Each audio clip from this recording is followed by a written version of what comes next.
The Well of Loneliness is a groundbreaking novel, one of the first to openly explore lesbian themes, love, and identity. The guest purchased a rare copy from an antique bookseller in Los Angeles. Authored by Radcliffe Hall, this novel became a landmark in lesbian literature. It's a landmark book in gay and lesbian modern literature of the 20th century. This edition was published in 1929, shortly after the book's initial release in 1928, which was met with controversy and censorship due to its portrayal of same-sex relationships. The UK court declared the book as fine literature rather than obscene. And the British courts declared that it was obscene and that it was removed from circulation in the UK. To celebrate the legal victory, Cavici Friday published this Victory edition. This work is in 2 volumes, each a limited edition. The slipcase complements the 2-volume set, both numbered 43. As a landmark work in LGBTQ+ literature, The Well of Loneliness is valued between. This one sells at auction for $1,000 to $1,500. It's wonderful. If you're a fan of the iconic Blade Runner movie, this collectible will surely catch your eye. The Blade Runner set decoration is a rare collection that helped create the movie's iconic dystopian atmosphere. Being a big movie buff, the guest's husband purchased the piece for $2,650 in California. Lawrence G. Paul, the film's production designer, drew inspiration from industrial and urban landscapes. This picture shows the apartment of Harrison Ford's character in the movie. A painting specialist said this collection is a mixed media piece. We had one of the painting specialists take a look at it, and she believes it may actually be a mixed media piece. She thought it's possibly an enhanced print done with some paint and pigment. At auction, this classic collection is valued between. Today, at auction, we would expect this to sell between $10,000 and $15,000. Now that is really exciting. This 1880 Carl Abel and J.G. Klinger pocket globe is a fascinating piece of cartographic history. It was part of the guest's inheritance from his great-grandmother. Carl Abel and J.G. Klinger were renowned German cartographers and globe makers. And the maker of this was actually a gentleman by the name of Klinger who originated this group, but you'll see on the bottom it's marked C. Abel Klinger. There was a gentleman by the name of Carl Abel who had acquired a business that had been started by Mr. Klinger back in the 18th century. This pocket globe measures approximately 3 to 4 inches in diameter. The globe features hand-painted geographical details, including countries, oceans, and mountains. The imagery on the box is truly amazing. The globe is housed in a leather box, making it portable. At auction, this piece is estimated between... At auction today, I would estimate it between $2,000 and $2,500. Wow. If you sold it today. That's great. If you suspect you have a genuine Shuko monkey car, count yourself fortunate. Shuko, a renowned German toy manufacturer, produced this charming wind-up car in the 1930s. The guest purchased it at an estate sale in West LA for $250. This vintage toy features a playful monkey driver, adding whimsy to its already innovative design. The toy car also includes a string pull mechanism, allowing children to enjoy hours of imaginative play. Shuko toys were known for their intricate details and high-quality materials. This vintage piece is valued at... This could bring somewhere between $1,500 and $2,000 at auction. It's great. This valuable piece is a significant find for both art collectors and enthusiasts. This 1902 oil painting by Adam Emery Albright was purchased by the guest's great-grandfather.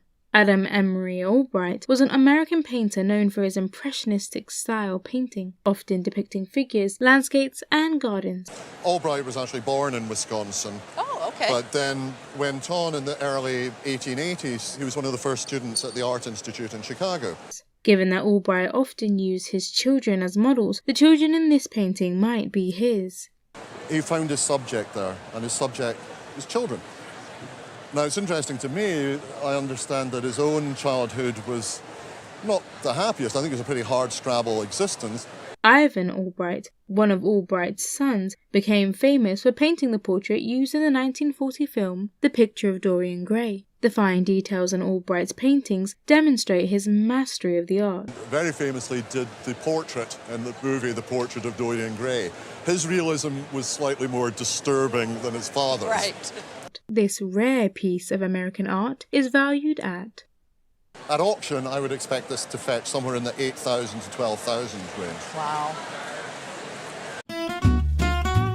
Two-time Grammy-winning manager, fellow performer and wife of Paquito de Riviera, Brenda Feliciano, bought a painting from her childhood home for appraisal. The painting was purchased from Ernest Cricllo, who was the painter, and he was from an immigrant family who lived in Brooklyn. Ernest's works centered on civil rights, racism, and oppression, and this painting is unlike the formal portrait paintings as it captures a movement. In addition to adding dynamism to the painting, it also imparts some kind of mystery. As Cricllo often said, he was interested in capturing motion of the sitter. It is signed and dated, Ernest Cricllo, 1955.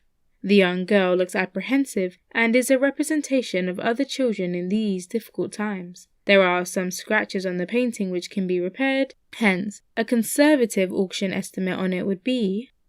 If I was going to put this painting at auction today, I would put a very conservative auction estimate on it of $3,000 to $5,000.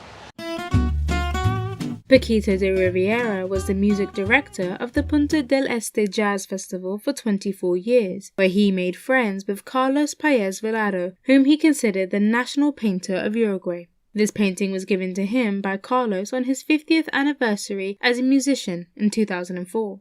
At the corner of the painting, there are the two letters FY, which stand for Francisco Urbino, the founder of the International de Jazz de Punta del Este. Paez had a band and was interested in African-inspired music, Afro-Uruguayan and Afro-Brazilian music, and was an ethnographic musician. Francisco Jobino, who is the founder of the Festival Internacional de Jazz de Punta del Este. That's how we met Paez Villaro. Paez Villaro, he was born in 1923. He actually began his studies in Buenos Aires. This painting is done on cardboard using some tempera and some ink, so the ink provides the dark lines of the musician because the painting shows a jazz band playing. Also, the painting is colourful and showcases Villaro's interest in Afro-Uruguayan music. At an auction, a conservative value for this painting would be between $4,000 to $6,000, and an insurance value would be...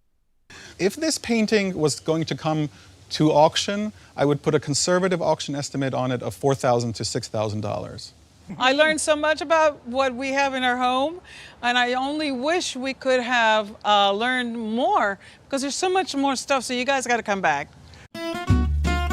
The guest brought a letter written by Walt Whitman to her mother's great-great-great-grandfather. Walt Whitman, born in 1819, was an American poet and essayist, considered one of the most influential poets in American literature. During the Civil War, he volunteered his services as a scribe for the injured soldiers when he went visiting his injured brother at the hospital. This letter is dated 1863, which was the time he went to the camp, and meeting many wounded soldiers who could not write to their families, Whitman decided to help them write their letters. The letter is in Walt Whitman's handwriting, and there were many of them, but most were not kept by the families they were sent to due to the grief the letters portrayed. One of the things he did was soldiers who were too sick to write home, he would sit there and write letters for them. And you see, this is all in Walt Whitman's handwriting. It's not just the front. Ken Price, who is the co-director of Walt Whitman's archives, added that the letters written by Whitman during the Civil War depicted him as a ventriloquist, and they were not signed by the writer as they were done in service to humanity. Now, Walt Whitman, he had a brother in the Civil War, and the brother got wounded. Walt Whitman went down to find his brother, to see how he was, found him alive, fortunately. A collector of Civil War manuscripts and materials would easily buy this letter for... I would say that a collector would easily pay in the $8,000 to $12,000 retail range. Oh my gosh, that's wild. The guest has a collection of the Playboy magazine from the first issue to the recent one and brought the first issue for appraisal. This magazine is Volume 1, Number 1 and is signed by Hugh Hefner, the founder and editor-in-chief of Playboy magazine. The first issue of Playboy was in 1953, but this magazine doesn't bear a date because Hugh Hefner was not sure it would take off at the time. Inside the magazine is the 1949 Golden Dreams by Tom Kelly with Marilyn Monroe, and glamour photography was just coming up, so Marilyn wasn't famous yet. Marilyn Monroe was an American actress, singer, comedian, and model, and died at 36 years old in 1962, and was instrumental in launching the Playboy magazine. Also, there was a photograph of Hugh signing the magazine in Glamacom, California, as his signature is seen boldly at the bottom of the magazine. There are some condition issues with this piece, some loss on the spine and slight stains which are not crucial. The guest purchased this piece for $2,000. However, an auction estimate for this magazine would be... I would say auction value on this would be $4,000 to $5,000. That's great. That's really great. Nice. All right, thank you. This vase was one of the things that fascinated the guest among the items that were to be disposed of from her husband's parents' home. So she kept it. This vase is signed at the top by Camille Fauré, who was a well-known enamelist, and it says Limoges. Fauré worked in the 1920s and exhibited at the famous International Art Deco exposition in Paris in 1925, and this vase is enamel on copper. Many people know Limoges for porcelain, but Limoges started making enamel on copper in the 12th century. They made enamel into the 13th century, were disrupted in the 14th century, picked up in the 15th and 16th centuries, and have continued until today. The lip and base were made of silver to finish the vase, but the silver is tarnished. This can easily be cleaned. However, Fauré made this design very naturalistic with the wonderful wisteria flowers and texture, which is a tough technique to pull off. At an auction, a vase like this would bring between... A piece like this at auction would bring between $5,000 and $7,000. Oh my gosh, you're kidding. Oh, jeez. These glasses were acquired in Germany in the early 1900s, and the guest inherited them from her grandparents. They were made in Bavaria, a part of Germany that was almost on the Czechoslovakian border. The name of the company that produced them was called Theresienthal, and it was established in 1836 by Franz Steigerwald. Franz Steigerwald received great support from the king to produce glassware in the country. These glasses were made in 1910 and are a part of the Art Nouveau period of glassmaking. Moreover, most of the designs were inspired by two artists named Hans Christensen and Bruno Mulder. These designs of flower petals were probably by Hans Christensen, and when you look inside, it is like looking into the interior of a flower. Also, enamel was applied to finish the stem and the upper part of the goblets. They are hand-painted with stencils, which is very labour-intensive, and many times they don't come in sets. However, a dealer would buy this type of glass, and the larger goblet was sold for $400, while the champagne goblet would bring... So the entire set would be somewhere close to $8,500. That's absolutely amazing. Oh, that's really great. In 1970, the guest lived near Hollywood and bought this jewelry from the jewelry store at the Hollywood Schoolhouse for its beauty. It is a beautiful costume jewelry by Miriam Haskell. She had a jewelry shop in New York City and was popular in the 1950s. Miriam Haskell was an American designer of costume jewelry and made affordable jewelry pieces from the 1920s through to the 1960s. She produced an A-line, B-line, and C-line one-of-a-kind pieces, and the A-line was top of the line with multiple chains, rhinestones, and a major bling. This piece is from the 1950s, and the little stones are hand-wired on the rosemonte. The rosemonte are rhinestones and faceted at the top, and the rhinestone chatons have a pointed back. To finish the design on this piece, Haskell hides all the wires at the back with a matching filigree to make it comfortable to wear. It has a signature from the 1950s and is white metal, unlike the Russian gold that Haskell's pieces are usually made of. And it has rhinestones on the clasp and the tail. This jewelry is one of Haskell's A-line series, which is highly collectible and would sell for between... On today's market, the A-line series are very collectible. This piece would sell for between $500 and $800. That's great. The guest brought in a painting by the famous Diego Rivera, which has been in his family for about 80 years. Rivera was born in 1886 and died in 1957. He is considered among the world's greatest artists in the first half of the 20th century. The guest's great-grandparents acquired the painting and it was kept in a safe because the value was not known. Rivera made this painting when he was 18 years old as part of a student competition and won a medal and a grant.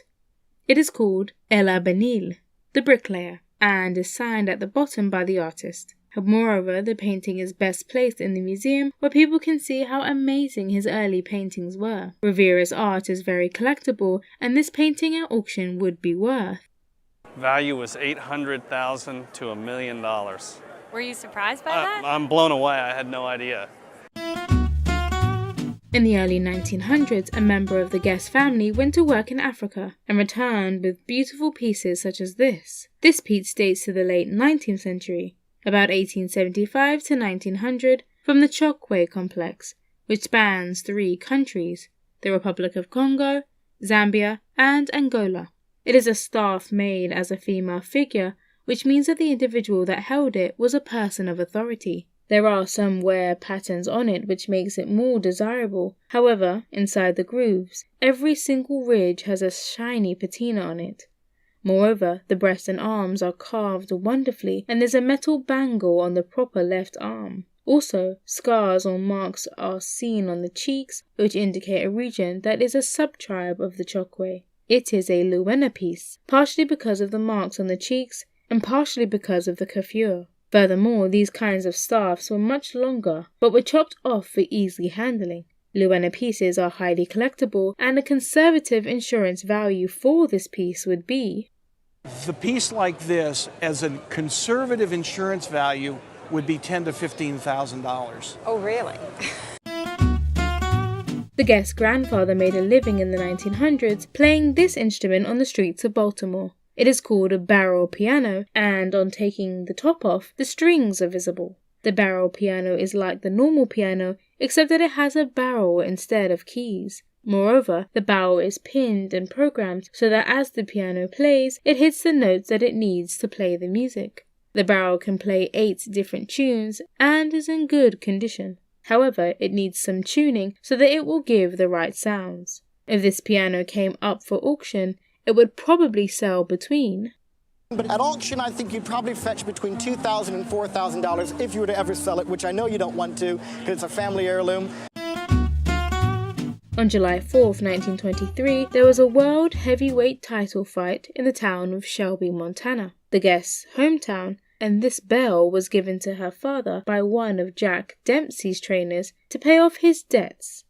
As a tavern owned by her father, they hung the bell, and it has been in the family for years. Shelby started as a town in 1922 when oil was discovered there, and in 1923 they built a 40,000-seater arena out of wood to stage a fight. They got the heavyweight champion of the time, Jack Dempsey, who was paired with another fighter called Tommy-Gibbons. In the photograph beside the bell, Jack Dempsey is seen shaking hands with Tommy-Gibbons. Tommy was not well known at the time. They went 15 rounds, and eventually Dempsey retained his championship title, which went into history. However, the bell is rare and has great documentation, hence an auction estimate would be... In auction, I would estimate it at $5,000 to $7,000. So I know you've heard this bell probably thousands of times.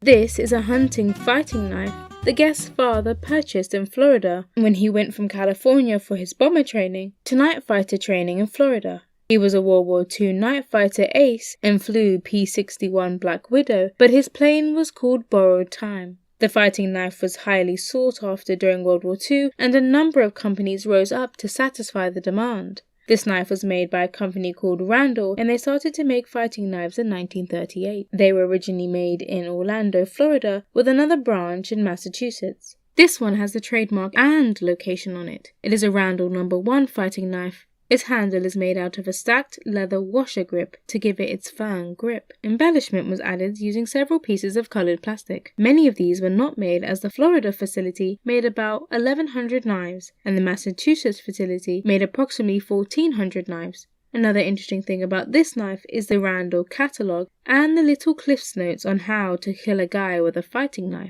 Most World War II fighting knives sell in the range of $150 to $200. However, because this is a Randall No. 1 with its original sheath, catalogue and notes, a retail value would be... Retail market, I would expect to see this anywhere between $3,500 and $4,000. Holy buckets, and I killed a bug with it once. Despite their deteriorated state, these watercolor designs for games are authentic and originals. This one is a board game, obviously with dice to throw, some more lawn bowls here, and these, what I suppose we now call objects of virtue. The Guest Family Company, founded in 1795, is responsible for creating all of these. They were all in our family company safe in Hatton Garden, up on the 5th floor. Yep. The remarkable history behind these pieces has led to their surprisingly deteriorated condition, despite their age.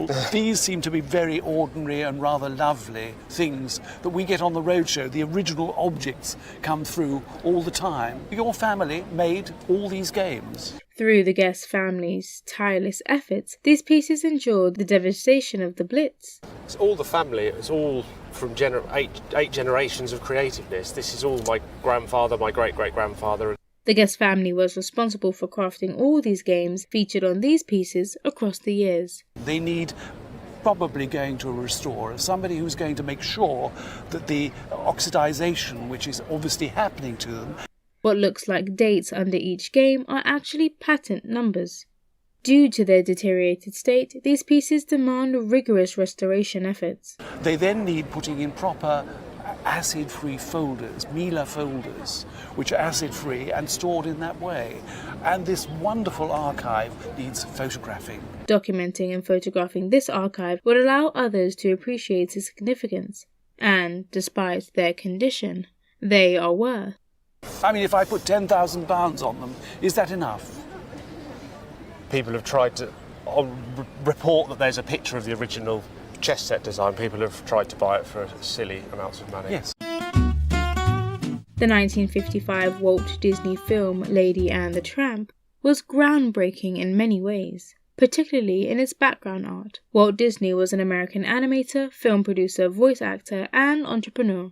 The showcase item is a background from the 1955 Walt Disney film Lady and the Tramp. These backgrounds were meticulously crafted by Disney artists, creating a romantic and nostalgic atmosphere that reflects early 20th century small-town America. During the film's production, animation cells were placed over this background. It is hand-painted, and we can see a couple of cells glued onto the background. The background art in Lady and the Tramp exemplifies Disney's commitment to blending artistic beauty with storytelling. It is expected that this piece, associated with Walt Disney, could fetch a significant auction estimate. Something like this at auction would bring between $15,000 and $20,000. This beautiful piece of artwork once hung in the Guest father-in-law's office at the Union Pacific Railroad outlet in Sun Valley, Idaho. My father-in-law's office in the Union Pacific Railroad outlet in Sun Valley, Idaho. However, this is the original maquette artwork for the renowned poster created for Sun Valley. It was created by C. Pete, a well-known artist and a highly recognized poster.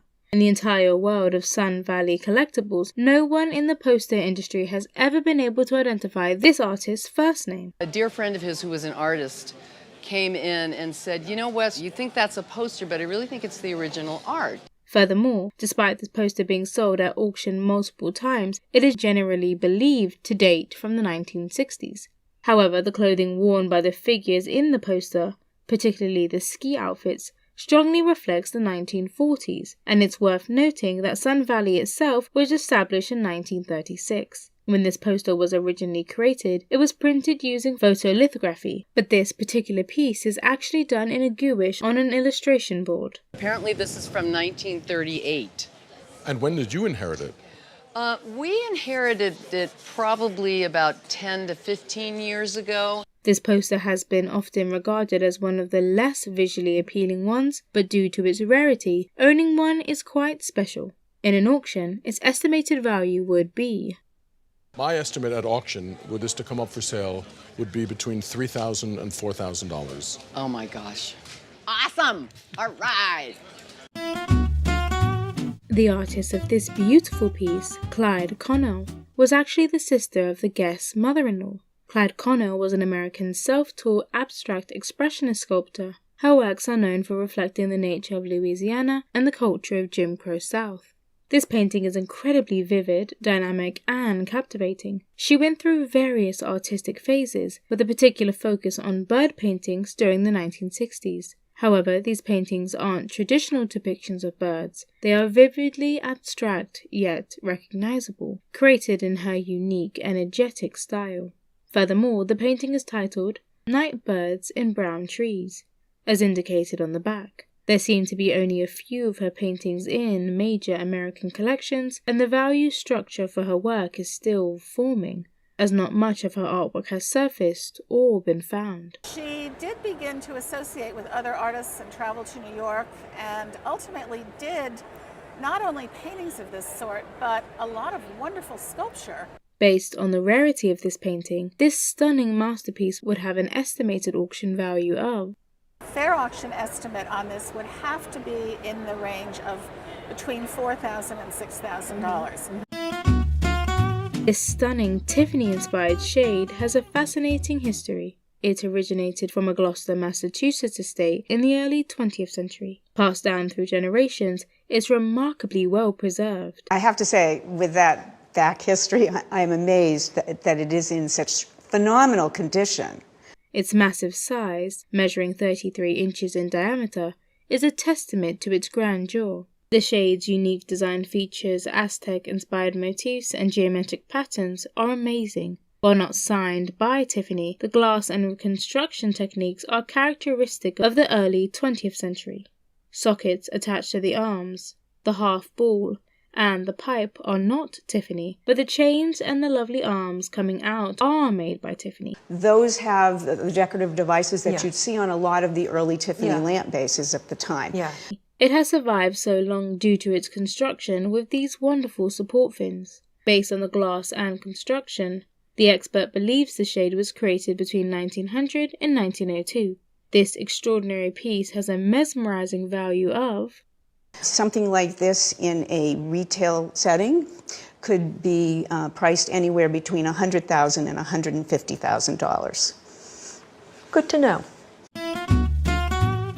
The guests purchased these pieces at a Detroit auction about 20 years ago, where they were catalogued as new body designs from 1933. These are believed to be artworks created by a design stylist for the Budd Company, which manufactures bodies and body panels for the automotive industry. Interestingly, the signature of the artist, a Russian immigrant employed by Budd, Alexis Desarov-Konovsky, is featured in these designs. Alexis is a renowned industrial engineer, known for his work in furniture design, but he is most famous for the iconic and significant Cord L29 automobile. But he's most well known for a very, very famous and important car, the 1929 Cord L29. The artwork features beautiful, modern, streamlined jazz-age designs created using gouache, an opaque water-based medium. Furthermore, the piece also incorporates colored pencils along with pen and ink detailing in some of the lines. Moreover, the guest's portfolio includes designs for 12 cars, along with several component and partial vehicle designs. However, in the Detroit motor design market, each piece would individually sell for approximately... So, in total, about $4,000 to $5,000 for the portfolio. Tempera painting requires precise layering and quick brushstrokes, skills that Elgari mastered. Hassan Elgari was a Moroccan figurative painter, best known for his descriptions of Fantasia horsemen. A painting from Morocco from the artist Hassan Elgari, and it was gifted to my father in 1971. He also exhibited at some of the most prestigious galleries in Paris. The guest inherited this painting by Elgari from her father. And it was gifted to my father in 1971. My father was in the mining business and worked for a company that made big mining machinery. We can date this work to approximately 1965 to 1971. The painting depicts a succession of horses in the traditional Moroccan style. The medium is tempera on board, signed in the lower left corner. It is in overall good condition, and, given the popularity of the artist's works, it is estimated to be worth... Value of this painting, for insurance purposes, I would put at $75,000. Oh my, oh my. A fascinating story unfolds as Drew examines a piece of silk from a German parachute during World War II. The silk, which feels and looks authentic, has a rich history attached to it. The owner shares how her mother lived near Tamworth during the war when an airplane crashed nearby. The pilot parachuted into a field and the villagers, including her mother, rushed with pitchforks and scissors. Instead of harming the pilot, they cut up the parachute to make silk underwear. The mother was left with a piece containing valuable information, including the parachute's date of manufacture, August 16, 1940, and inspection stamps ensuring its reliability. The silk, despite being just one small piece, offers insight into its German origin. Though not a complete parachute, this fragment holds a modest value of 50 to 60 pounds. A complete parachute today would be worth a fair amount of money. This is only a little tiny part of it. Still has a value, but not that great, perhaps 50, 60 pounds. But it's not the money that's interesting. The real interest lies in the story of the villagers making silk knickers from it, highlighting the parachute's practical use during the war. Separately, another object mentioned is a fighting tool designed for slashing, valued between £2,000 and £2,500, making it the highest value item At Tatton Park, Lennox is presented with a unique 17th century oak coffer, brought along by Pam and her dog, Denzel, a Bouvier de Flandre who has been pulling the chest on a cart. The chest, dating back to around 1690, was originally used to store clothes, reflecting its status as a family heirloom. Made of solid oak, it features a single plank top and beautiful carvings on the front. Lennox admires the warm, rich patination on the chest, which adds to its charm, despite being built up from dirt over time. Inside, it's lined with linen, and at one end there's a space for a candle box, a common feature of the period. The hinges, though not original, are intriguing in their design. Pam keeps the chest in her dining room, decorating it with flowers, and enjoys its antique appeal. Lennox values the coffer between £300 and £500, much to Pam's relief. This is really dirt, but it works terribly well. Value, it's worth between £300 and £500. Oh, God. As she worried it might be worth a fortune and too valuable to keep. With its historical craftsmanship, practical design, and decorative carvings, the coffer remains a cherished piece in Pam's home. She is happy to return it to its place of honour, with flowers on top. Baseballs are not just sports equipment. They hold memories, history, and the signatures of legends, whether stamped or hand-signed. Layla Dunbar from Antiques Roadshow talks about how people often mistake machine-stamped baseballs for real hand-signed ones. Look at the signatures on each and tell me, and think about it at home, which one you think is signed by the actual players and which one was machine-stamped. She shows 2 baseballs and asks viewers to guess which one is real and which is stamped. After revealing the answer, she explains the history behind stamped baseballs. After World War II, the demand for team-signed baseballs was so high that a former player, Dick Culler, came up with the idea to create stamped baseballs. He and his partner Billy Georges started the Autograph Ball Company, which made stamped baseballs from 1948 to 2014. The baseballs were sold at stadiums and by mail order. Dunbar explains how to tell the difference. Stamped baseballs have uniform ink, while real ones have different ink colours and pressures. Lastly, she shows a name mistake, with Larry Berra stamped instead of Yogi Berra, his well-known name. We have Larry Berra right here. Larry Berra, catcher for the New York Yankees, and later manager for the Yankees, then coach on the New York Mets.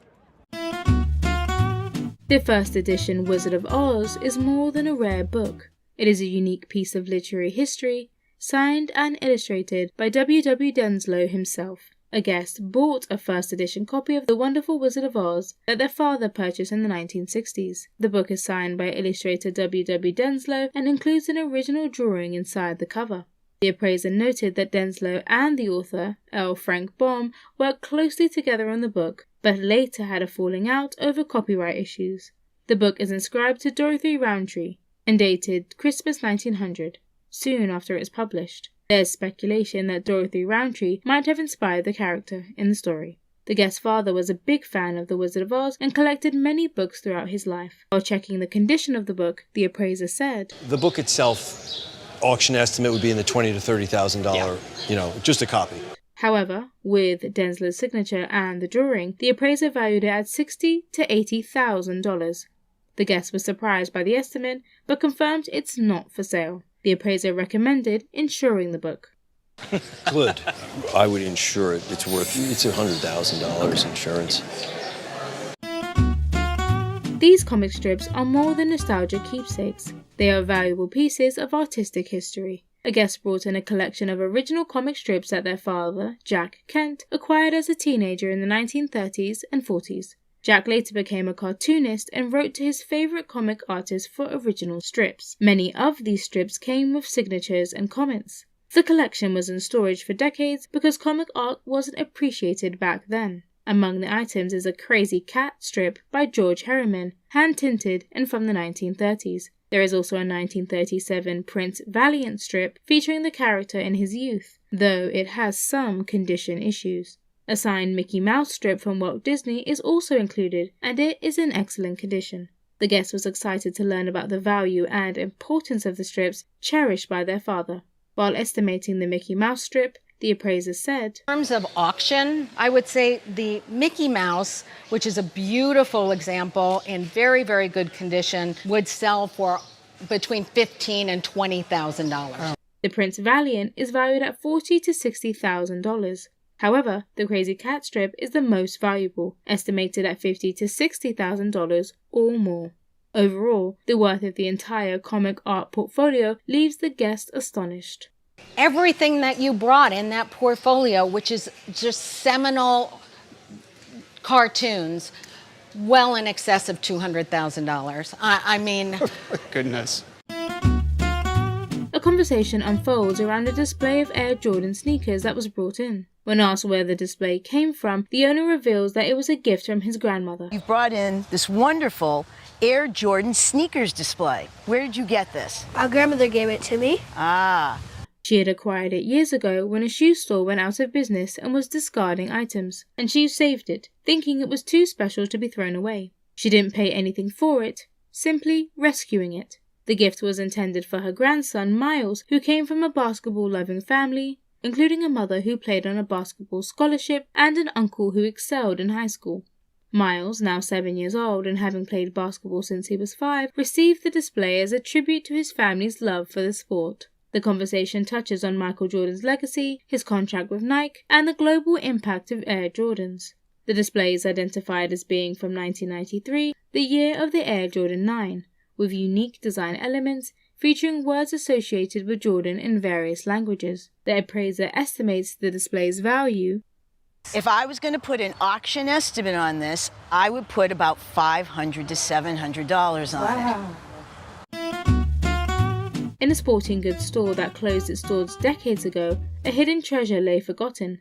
A battered Chicago Bears jersey from the late 1960s. The jersey, worn by NFL legend Gale Sayers, carries the scars of countless battles. It has bloodstains, sweat marks, and multiple tears, each one lovingly repaired by the team. Made by King O'Shea, the official manufacturer for the Bears at the time, this size 46 jersey has clearly seen its share of the gridiron's harshest moments. One sleeve is missing the zero, likely torn off in the heat of play, adding even more lore for the collectors. The fact that this jersey survived years folded up in a box makes its story even more compelling. Its rugged appearance, marked by war, reflects the essence of 1960s football. Estimated to be worth between £20,000 and £30,000, this rare relic could fetch a fortune at auction. What makes it truly special is not just the player, but the raw history embedded in every tear and stain. The appraiser couldn't hide his excitement, almost losing it when he first saw it. Fortunately, it escaped becoming a cleaning rag, a fate nearly sealed by the owner's wife. The guest inherited this automaton from his mother. She received it as a gift in 1931. Before that, it was displayed in a Macy's window in San Francisco. The appraiser identifies it as a French automaton by Lambert. Lambert was a renowned French automaton maker in the late 19th and early 20th centuries. This automaton is a magician that performs tricks accompanied by music. These automatons were luxury items for wealthy homes, not children's toys. The appraiser demonstrates the automaton's functioning. As if by magic, the watch is gone. It worked. The values fluctuate depending on condition. This one has some condition issues. And the estimated value of this automaton is affected due to its mechanical issues. Would fall in the range for an auction estimate of somewhere between $10,000 and $15,000. Wow. That's crazy. The curator of the museum at White Lodge introduces the box. The label on the front reads, Margot Fonteyn, makeup box for Moscow. This box is a fascinating artifact from the Royal Ballet Company's first visit to Russia in 1961. A significant moment as the company was only 30 years old at the time. The box, a beautiful leather case from the 1960s, holds historical importance. During this visit, the iconic and world-renowned ballerina Margot Fonteyn was particularly anxious as she had never performed on the prestigious Mariinsky stage. Before the performance, Fonteyn would have likely used this very makeup box. Inside the box is a stunning example of 60s design with an emerald green water silk lining. The contents include brushes, which are highly specific and intricately twisted. There is also a miniature sewing kit for emergency repairs. Hair clips and liquid glue are included for securing eyelashes and hair. The box was acquired from a sale of her possessions after her death in 1991. The current estimated value of this personal artifact ranges between £5,000 and £7,000. And I would put it at somewhere between £5,000 and £7,000. I think it's a wonderfully evocative, embodying Margot Fonteyn's experience and her monumentous visit to Russia in 1961. Piece, like a little time capsule, which tells you about Margot Fonteyn in Russia in 1961. Yes. Magic. Absolutely. The guests explain that the cards belonged to their great-grandmother and were discovered in the bottom of a tote filled with dolls. They were identified as Walt Disney bubblegum cards. The appraiser confirmed that the cards were indeed Walt Disney gum trading cards from the Mickey Mouse series, released in 1935 by Gum Incorporated, which later became the Bowman Company. The set contains 96 cards. The guests mentioned that they had 36 cards and noticed that 2 number 1 cards looked different in brightness. The appraiser noted that while the cards are in decent condition, the first 24 cards in the series had 2 printing variations. The rarer variation is the one with the slogan, "This picture answers question on other side."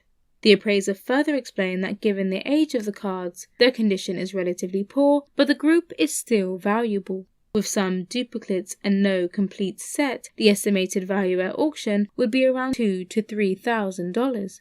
Conservatively at auction, we would say the group would be worth about $2,000 to $3,000. Oh, wow!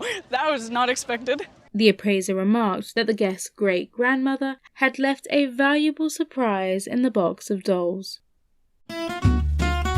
This guest bought a map for $275 at a print show in New York about 15 years ago. She was from the Philippines and loved collecting historical documents on the Philippines. The map was published in 1664 by a man named Pierre Duval, who was a cartographer. He was appointed as the geographer to the king, the Sun King, Louis XIV. Louis XIV was interested in geography and history, so he employed Duval as his map maker. Duval made this map using sailors' accounts and other people's maps. Although most of the areas on the map are exaggerated, a retail value on this map would be. Right now, a retail value for the map would be about $1,500. Thank you so much. 14-time Grammy winner, Latin jazz musician and classical composer Paquito de Riviera is on the Roadshow to appraise 3 of his favourite saxophones. Paquito, along with his 2-time Grammy-winning manager, fellow performer and wife, Brenda Feliciano, have recorded over 30 albums and performed around the globe with famous artists like Dizzy Gillespie and Wynton Marsalis for about 40 years. The first saxophone was made by Martin Committee, one of the famous musical instrument makers between 1940 to 1942, and was acquired by his father in 1942. This is a 1942 Martin Committee. My father ordered that instrument, I think 1942, and he got it in 43. I was not born.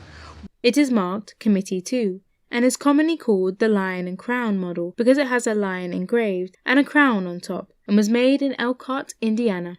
They are still in demand today, therefore a retail value for this saxophone would be $4,000 to $4,500. However, because of its association with Paquito and his father, it would be worth between $6,000 to $7,000.